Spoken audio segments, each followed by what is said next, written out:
nandito ako ngayon sa Harbourfront, Singapore. Ipapakita ko naman sa inyo kung paano bumiyahe galing Singapore papuntang Malaysia. It's now 8 PM in the evening. Tara, let's go! So ito, ganito yung itsura niya. Double deck.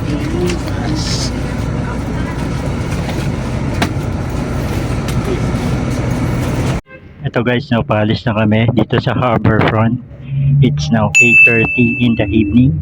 Ang estimated travel time natin is 6 hours papuntang Bukit Bintang, Kuala Lumpur, Malaysia. So, ang ginamit kong application is Redbus pa rin. Ang bus fare is 83 ringgit. Nasa 1,000 pesos siya. Ang ginamit kong mobile data dito sa Singapore is yung SIM card ko sa Malaysia. Ang pangalan ay Hotlink. So, nag-purchase ako ng 12 ringgit na 5 gigabytes, good for 3 days.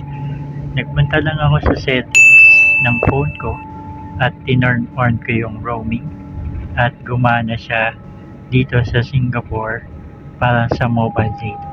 Share ko lang sa inyo guys, nung galing kaming Malaysia papunta dito sa Singapore, binigyan kami ng 30 days para magstay.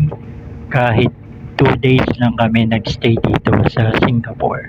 Basta kami dito sa Singapore Immigration. Papalitin na kami ng bus. At pumunta na kami ng Kuala Lumpur, Malaysia. Ito guys, tapos na kami dito sa Malaysia Immigration. Papalit na kami ng Kuala Lumpur, Malaysia. You say yes, I say no. You say stop, but I say go, go, go. Oh no. You say goodbye, and I say hello.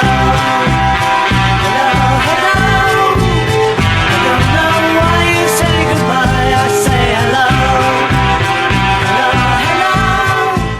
Ito guys, andito na ulit tayo sa Malaysia. It's now 1:30 AM.